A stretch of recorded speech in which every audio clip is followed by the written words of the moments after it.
자, 여러분, 안녕하세요. 경제학 짱박사입니다. 오늘은 아주 흥미로운 경제학 퍼즐, 바로 공유지의 비극에 대해 이야기해 볼까 하는데요. 때로는 정말 좋은 의도가 오히려 최악의 결과를 낳기도 하거든요. 어떻게 그런 일이 가능한지 지금부터 저와 함께 파헤쳐 보시죠. 자, 이 질문으로 한번 시작해 볼까요? 멸종 위기 동물을 보호하려고 사냥을 금지한다. 너무나 당연하고 착한 정책 같잖아요? 그런데 만약 그 선한 의도가 오히려 동물을 멸종으로 몰아넣는다면 여러분 믿으시겠어요? 이게 말이 되는 소리일까요? 그래서 오늘 우리는 이 질문의 답을 한번 찾아가 볼 겁니다. 먼저 코끼리 이야기부터 시작해서요. 케냐와 짐바브웨 두 나라의 사례를 비교해 볼 거고요. 그다음에 이 현상을 설명하는 핵심 이론, 바로 공유지의 비극이 뭔지 알아볼 겁니다. 이게 또 다른 역사적 사건에는 어떻게 적용됐는지도 보고 마지막으로 결론을 내려보죠. 좋습니다.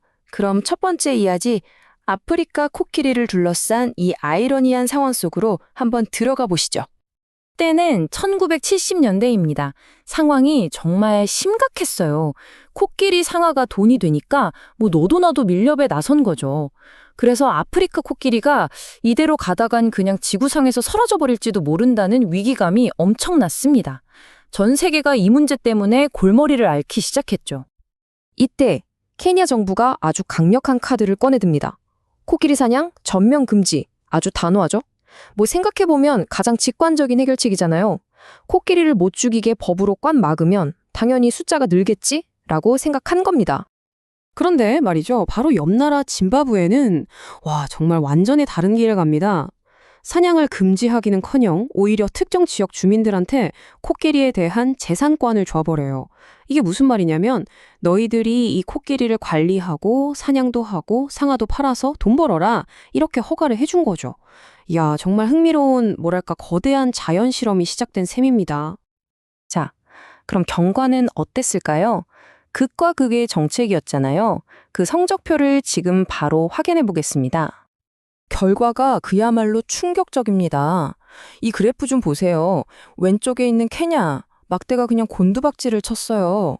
아니, 사냥을 금지했는데 10년 만에 6만 5천 마리가 1만 9천 마리로 줄어버렸습니다. 그런데 오른쪽 짐바브웨는요? 오히려 늘었어요. 3만 마리에서 4만 3천 마리로 훌쩍 늘어난 겁니다. 아니, 이게 도대체 어떻게 된 일일까요? 사냥을 허락한 곳은 코끼리가 늘고 사냥을 막은 곳은 코끼리가 사라진다니 상식적으로 이해가 잘 안 되잖아요. 왜 이런 말도 안 되는 욕설적인 결과가 나온 걸까요? 이 모든 미스터리를 푸는 열쇠, 딱 한 단어에 있습니다. 바로 주인입니다. 그 자원의 주인이 있느냐 없느냐, 이게 모든 걸 바꿔놓은 거예요. 그리고 바로 이 주인이 있고 없고가 왜 그렇게 중요한지를 설명하는 아주 유명한 게임 이론이 있습니다. 바로 공유지의 비극입니다. 들어보신 분들도 있을 텐데요. 쉽게 말하면 이런 거예요. 우리 모두의 것은 결국 아무의 것도 아니다. 주인이 없는 공동 목초지가 있다고 생각해 보세요. 내 양, 남의 양 할 것 없이 풀을 다 뜯어먹어서 결국엔 황무지가 되겠죠? 공동어장도 마찬가지고요. 내가 안 잡아도 남이 잡을 테니 너도 나도 물고기를 잡아야 돼서 결국엔 씨가 마르는 겁니다. 자, 이걸 케냐 상황에 대입해보죠. 사냥이 금지되니까 코끼리는 누구의 것도 아닌 말 그대로 주인 없는 자원이 된 거예요. 그럼 밀렵꾼은 무슨 생각을 할까요? 야, 이거 내가 안 잡아도 어차피 다른 놈이 와서 잡을 텐데? 걸리기 전에 한 마리라도 더 잡는 게 이득이지. 이렇게 되는 거죠. 그럼 동네 주민들은요? 코끼리를 지켜줘 봤자 나한테 돌아오는 게 하나도 없는데 뭐하러 위험하게 밀렵꾼이랑 싸우겠어요. 결국 각자 자기 이익만 생각한 이기적인 행동들이 모여서 코끼리라는 집단 전체의 비극을 만들어낸 겁니다. 반면에 짐바브웨는 어땠죠? 코끼리가 주민들의 아주 소중한 재산이 됐어요. 이걸 잘 지키고 관리해야 내년에, 내후년에도 돈을 벌 수 있잖아요. 그러니까 주민들이 이제는 스스로 나서서 밀렵꾼을 감시하고 또 너무 많이 사냥하지 않도록 개체수를 조절하기 시작한 겁니다. 내 개인의 이익, 즉 돈 버는 것이 곧 우리 마을 전체의 이익인 코끼리 보호와 딱 맞아떨어지게 된 거죠. 기가 막힌 설계죠? 그런데 여러분, 이 공유지의 비극이라는 게 그냥 동물이나 환경 문제에만 해당하는 얘기가 아닙니다. 이걸 잘못 적용하면 한 사회 전체가 정말 끔찍한 비극에 빠질 수도 있어요. 1958년 중국의 대약진 운동이 바로 그 끔찍한 사례입니다. 당시 마오쩌둥이 모든 개인 재산을 없애버려요. 농민들의 땅, 가축, 심지어 낫이나 쟁기 같은 농기구까지 싹 다 몰수해서 인민공사라는 거대한 공동농장을 만들었습니다. 목표는 아주 그럴싸했죠. 다 같이 일하고 똑같이 나눠 갖자. 겉보기엔 정말 이상적인 세상 같잖아요. 그런데 당시 농민들이 무슨 생각을 했는지 보여주는 이 문구, 이게 핵심입니다. 내가 지금 먹는 건 내 거지만 내가 안 먹고 남겨둔 건 누구 것이 될지 모른다. 다시 말해 내가 죽어라 일해서 쌀 한 가마니를 더 수확해도 그게 나한테 돌아온다는 보장이 없는 거예요. 어차피 똑같이 나눠 가지니까요. 자, 여러분이 농민이라면 뼈 빠지게 일할 맛이 나겠어요? 결과는 정말 파국적이었습니다. 아무도 열심히 일할 동기가 없으니까 농업 생산성이 그냥 수직으로 뚝 떨어졌어요.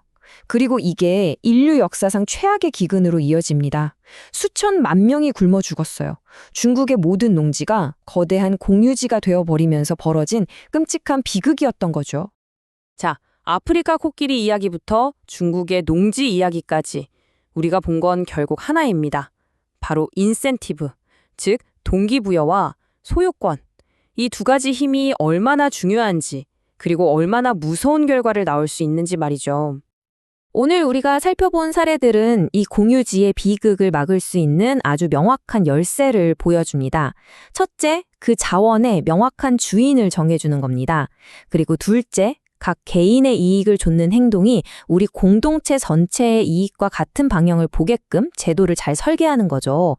그렇게 되면 사람들은 자연스럽게 주인의식을 갖고 책임감을 느끼면서 그 자원을 아끼고 관리하게 된다는 겁니다. 자, 이제 거의 다 왔습니다. 마지막으로 이 강력한 개념을 우리 일상으로 한번 가져와 볼까요? 여러분 주위를 한번 둘러보세요. 우리 주변에는 또 어떤 공유지가 있을까요? 생각보다 정말 많습니다. 여러 사람이 같이 쓰면 자꾸 느려지는 공공 와이파이, 내가 치우지 않으면 아무도 안 치우는 사무실 탕비실, 또 공원의 벤치, 그리고 우리가 마시는 깨끗한 공기나 물까지 전부 다 주인이 우리 모두이지만 동시에 딱 정해진 주인은 없는 우리 주변의 수많은 공유지들이죠. 오늘 제가 여러분께 던지고 싶은 마지막 질문입니다. 우리는 이 코끼리와 대약진 운동의 교훈을 어떻게 적용할 수 있을까요? 우리 일상 속에서 마주하는 수많은 공유지의 비극을 막고 우리 모두를 위한 더 나은 결과를 만들어내려면 우린 무엇을 해야 할까요?